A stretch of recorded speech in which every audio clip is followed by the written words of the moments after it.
So today, we're going to dive into this really fascinating and honestly pretty intense mental ritual. It's one that was supposedly kept under wraps for years. And you got to ask, why? Well, because it was designed to do something that sounds like it's straight out of science fiction, to completely relocate your consciousness from one reality to another. And this is where it all begins. There's this claim that a teacher, a man named Abdullah, actually made his student, the mystic Neville Goddard, swear an oath to keep this technique a secret for 5 whole years. The reason he gave is just wild. He said it causes consciousness relocation. Now, just think about that for a second. We're not talking about just changing your mood or your focus.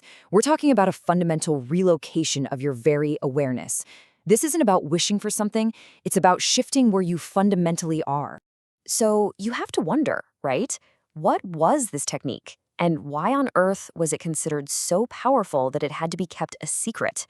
Well, to really understand the how, we first need to look at the what. And that's the incredible story that brought this whole thing to light in the first place. Okay, so the story takes us all the way back to World War II. Neville Goddard, who was 38 at the time, gets drafted into the U.S. Army. And for him, this was an absolute disaster. His whole life, his family, his career back in New York City, it felt like it was all over. He was desperate to get out, but his request for a discharge flat out denied. He was, for all intents and purposes, completely and totally stuck. This just lays out the two polar opposite realities perfectly. I mean, on one side, you've got his physical truth. He's a drafted soldier stuck in some dusty army barracks in Louisiana. And on the other side, what he wants more than anything, to be a free, honorably discharged civilian, back in his own apartment in New York City. The gap between those two states, it just seemed completely impossible to cross. And this is really the heart of the problem that this technique is designed to solve. His physical circumstances were locked in. Every single external piece of evidence told him, you are a soldier in Camp Polk. But his desire, his entire being, was focused on being back home in New York. So what did he do? Well, every single night, for 9 nights in a row, Neville performed this very specific ritual.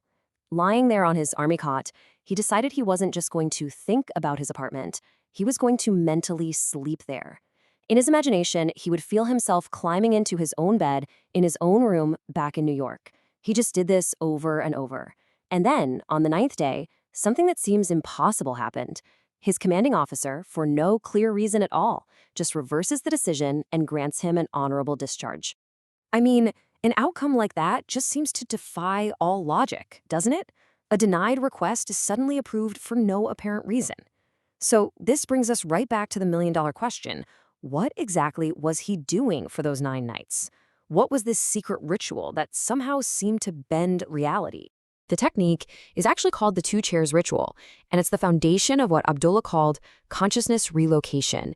And it's so important to get this. This isn't just passive daydreaming, not at all. It's an active, deliberate, and really intense mental process. So before we even get into the steps, we have to understand the goal here. Consciousness relocation isn't about visualizing a better future off in the distance. It's about shifting your fundamental sense of I am from your current situation to your desired one. It's about experiencing that end result with such sensory vividness that it actually feels more real than the physical world around you. And here it is, the crucial distinction. You see, visualization is often like watching a movie of yourself. But consciousness relocation, that's about stepping into the movie. You literally stop being the audience and you become the main character, experiencing that new reality in the first person. You aren't watching it happen, you are it, happening right now. Okay, so how do you actually do this? The 2 chairs ritual gives us a really practical method for getting into this state. Let's break down the steps. Okay, so it starts with 2 chairs. Step 1. You sit in a real, physical chair and you fully feel and accept your current reality.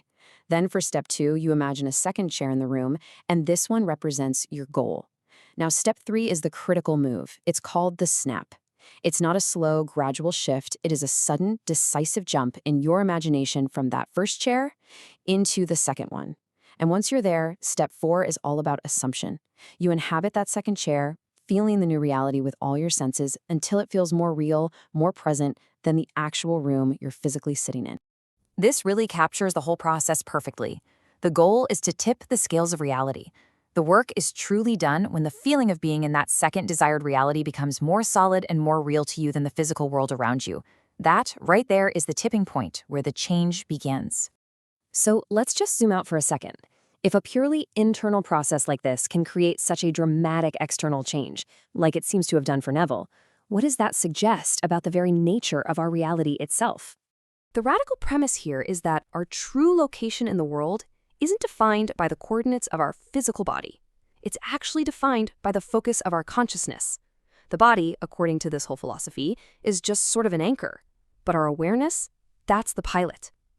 Where you place your focused awareness is where you truly are. And that leaves us with a pretty provocative final question, doesn't it?